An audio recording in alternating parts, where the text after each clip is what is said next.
கோயில் இனாம் நில பிரச்சனை சம்பந்தமாக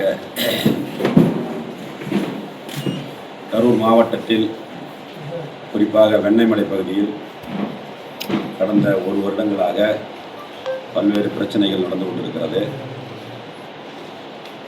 வெண்ணெய்மலை கோயிலுக்கு சம்பந்தமான 540 ஏக்கர் இனாம் நிலங்கள் மீட்கப்பட வேண்டும் என்று அறநிலையத்துறையும் விடிய அரசும் அதில் குடியிருக்கக்கூடிய மக்களை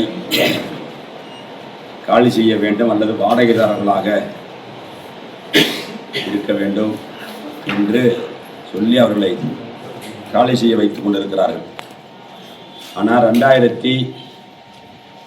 அது சம்பந்தமாக திமுகவுடைய வேட்பாளர் ஒரு வீடியோ வெளியிட்டிருக்கார். அந்த வீடியோவில் இந்த திருத்தொண்டர் பேரவையினுடைய தலைவர் ஏதோ எனக்கு நண்பர் போலவும் நான் இந்த வேலையை கோயில் வேலையை நான் தான் செய்கிறதாகவும் ஒரு தவறான தகவலை வெளியிட்டிருக்காரு. திரு ராதாகிருஷ்ணன் அவர்கள் 2013 கரூர் மாவட்டத்தில் கோயில் நிலங்கள்லாம்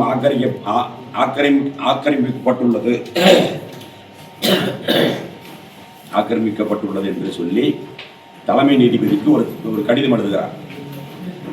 அந்த கடிதத்தை தலைமை நீதிபதி அவர்கள் கலெக்டருக்கு ஃபார்வர்ட் பண்றார். கமிஷனருக்கு ஃபார்வர்ட் பண்ணி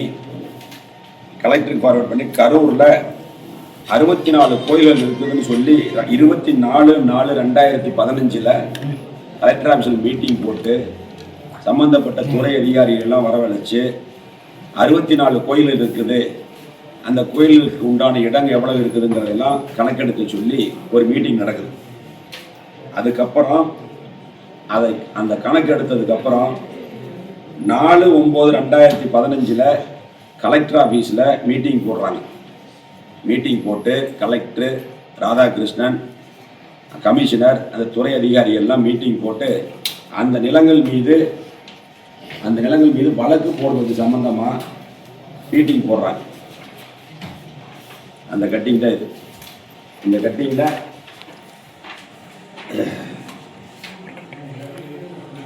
கலெக்டர் அலுவலகத்தில் திருத்தொண்டர் திருச்சபை தலைவர் ராதாகிருஷ்ணன் அறநிலையத்துறைக்கு சொந்தமான இடங்களை மீட்பது தொடர்பாக அதிகாரிகளுடன் ஆலோசனை நடத்தினார். அருகில் கலெக்டர் ஜெயந்தி, டிஆர்ஓ அருணா. இது 4/9/2015. அப்போ அமைச்சராக இருந்தவர் இவர் தான். அப்போ ராதாகிருஷ்ணனை கூட்டிகிட்டு வந்து இவர் அமைச்சராக இருந்த காலத்தில் எல்லா டாக்குமெண்ட்டையும் எடுத்து கொடுத்து கேஸ் போடுறதுக்கு வழிவகுத்தவரே இவர் தான். அதை விட்டுட்டு இப்போ நான் ஏதோ ராதாகிருஷ்ணன் நண்பர் போலவோ அவருக்கு நான் நிதி உதவி செஞ்சு இந்த வழக்கு போடுறதாக ஒரு தவறான பொய்யான வதந்தியான தகவலை நேற்று நம்முடைய வேட்பாளர் பேசியிருக்கிறாரு. நிறைய இடத்துல என் பேர் எடப்பாடியார் பேரெல்லாம் யூஸ் பண்ணியிருக்கிறார். அதுக்கப்புறம் 2018 இந்த வெண்ணமலைக்கு மட்டும் தனியாக வழக்கு நடக்குது. 2019 தீர்ப்பு வருது. 2019 தீர்ப்பு வந்ததுக்கப்புறம் தான் அவங்க என்னை பார்த்தாங்க. அவங்கள நான் முதலமைச்சர்கிட்ட கூட்டிகிட்டு போனேன். அதுக்கப்புறம் கமிஷனர், செக்ரட்டரி, அட்வொகேட் ஜெனரல் எல்லாத்துக்கும் போனோம். அது சம்பந்தமான பேப்பர்லாம் கலெக்ட் பண்ணி மதுரை உயர்நீதிமன்றத்தில் வழக்கு போட்டு நீதியரசர் ஜிஆர் சாமிநாதன் அவர்கள் ஒரு உத்தரவு போட்டார். என்ன உத்தரவுனா, அந்த நிலத்தில் குடியிருக்கக்கூடிய ஏழை எளிய மக்கள்லாம் அவங்களாம் இன்னசென்ட் பர்ச்சேசர், தெரியாமல் வாங்கிட்டாங்க. அந்த இடங்களுக்கு பல கரையும் ஆயிடுச்சு. அதில் குடியிருக்கிறாங்க. நம்மளே அப்ரூவல் பண்ணி கொடுத்துருக்குறோம். வீட்டு வரி, குடிநீர் வரி, மின்சார கட்டணம், மின்சார கட்டணம் கொடுத்துட்டோம். அதனால அவங்கள காலி செய்யும் சொல்ல முடியாது, அவங்க பாதிக்கப்படுவாங்க. எனவே கலெக்டர் தலைமையில் ஒரு கமிட்டி குழு அமைச்சு அது ஒரு தொகையை ஃபிக்ஸ் பண்ணி அதை கோயிலுக்கு கட்டிட்டு அந்த நிலத்தை அவங்களுக்கு பட்டா பெயர் மாற்றம் பண்ணி கொடுத்துருங்கன்னு சொல்லி உத்தரவு போட்டார். அப்போ தேர்தல் அறிவிச்சிட்டாங்க. அப்போ நான் கற்பக மகாலில் மீட்டிங் போட்டு சொன்னேன். நான் அந்த நேரத்தில் தேர்தலில் நின்றவர் இன்னைக்கு கரூர் சட்டமன்ற உறுப்பினர் அவர் ஒரு மீட்டிங்கை போட்டு, நீங்கள் பணமெல்லாம் கட்டாதீங்க, இந்த இடம் உங்களுக்கு சொந்தமான இடம், அதனால நான் 3 மாதத்தில் உங்களுக்கு இலவசமாக பட்டா வாங்கி தர்றேன் அப்படின்னு சொல்லி ஒரு வாக்குறுதி கொடுத்துட்டாரு. அதனால் மக்கள்லாம் அதை நம்பிட்டாங்க. ஏன்னா பணம் கட்டுறதுன்னா காசு செலவாகும், இது ஃப்ரீயாக வருதுன்னு சொல்லி நம்பி ஏமாந்து ஓட்டு போட்டாங்க. அவரும் ஜெயிச்சார்.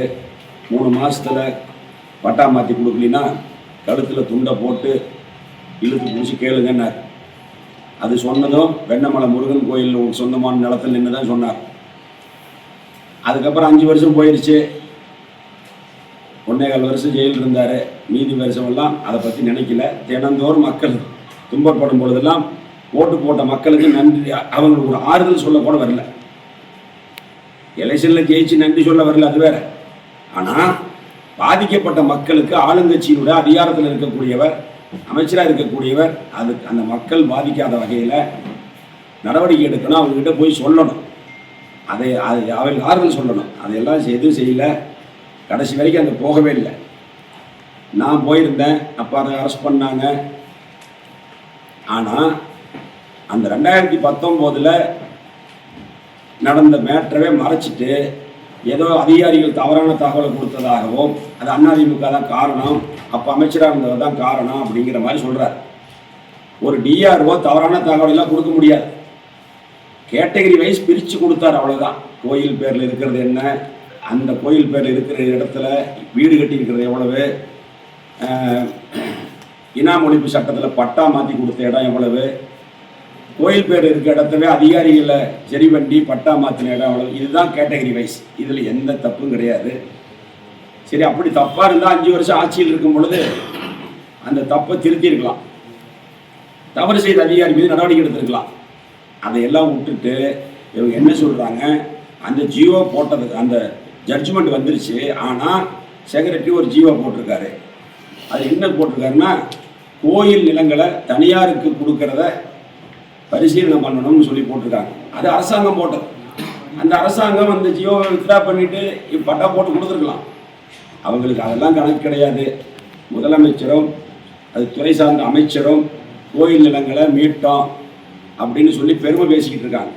கடைசி சட்டமன்ற கூட்டத்தொடரில் முதலமைச்சர் பேசுகிறாரு, கோயில் நிலங்கள் சம்பந்தமான கோயில் இனாம் நிலங்கள் சம்பந்தமான வழக்குகளில் நாங்கள் வெற்றி பெற்று விட்டோம் என்று சொல்லி சேகர்பாபு சொல்லும் பொழுது அல்லது நேரிலே சொல்லும் பொழுது நான் மிகுந்த மகிழ்ச்சி அடைகிறேன்.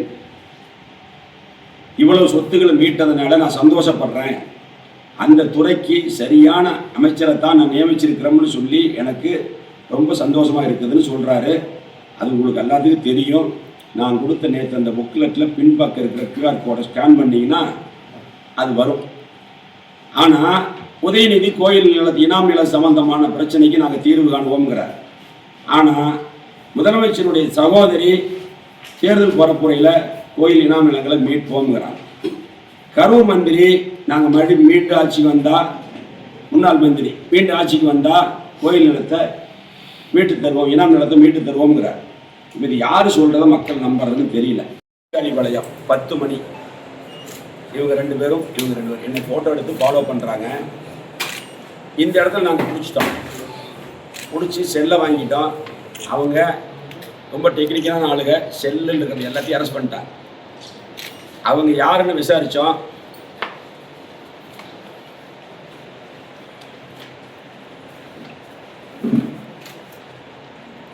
இவங்க தான் அவங்க முக்கிய புள்ளிகளோடு இருக்கிறாங்க. இவங்க மேலையெல்லாம் பல வழக்குகள் இருக்கு. யாராவோட இருக்கான்னு பாருங்க.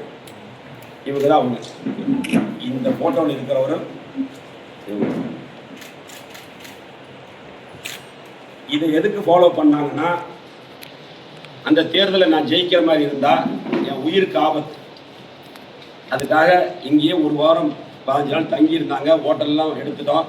அன்னைக்கு அவசரத்தை ஒரு பெட்டிஷன் கொடுத்தா எந்த எஃப்ஐஆரும் போடல. அதுக்கப்புறம் இந்த எலெக்ஷன் நடந்தது, வைஸ் சேர்மன் எலெக்ஷனில் என் காரை அடித்து உடைச்சது இவங்க தான். இது மேடசந்தூர். இன்னும் எந்த நடவடிக்கையும் எடுக்கலைங்க. இந்த மாதிரி ஆசிட் அடிச்சது, என் மேலே அடித்து ஆசிட்டு தவறி கீழே விழுந்து உடஞ்சி ஆசிட் அடிச்சது. இது பேப்பர் செய்தியாக வந்திருக்குது. ஆசிட் அடித்தாங்க. அவங்க யாருன்னு சொன்னால் இவங்க தான் அவங்க.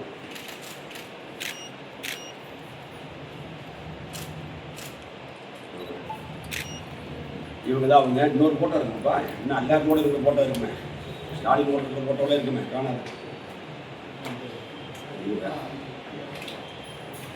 இதுதான் அடிச்ச இடம். இது வரைக்கும் எந்த விசாரணையும் இல்லை, அப்படியே கிடக்கு. அது பேர் எனக்கு தெரிஞ்ச நம்பி ஆளே தெரிய காமிக்கிறேன். இப்போ நேற்று என்னை தாக்க ஆரம்பிக்கிறாங்க. எனக்கு ஒரு கன்மேன் போட்டிருக்காங்க. நாங்கள் கொடுத்துருந்தேன் இந்த மாதிரின்னு சொல்லி கன்மேன் ஒன்று போட்டாங்க. இப்போ போலீஸும் கூட போட்டிருக்காங்க.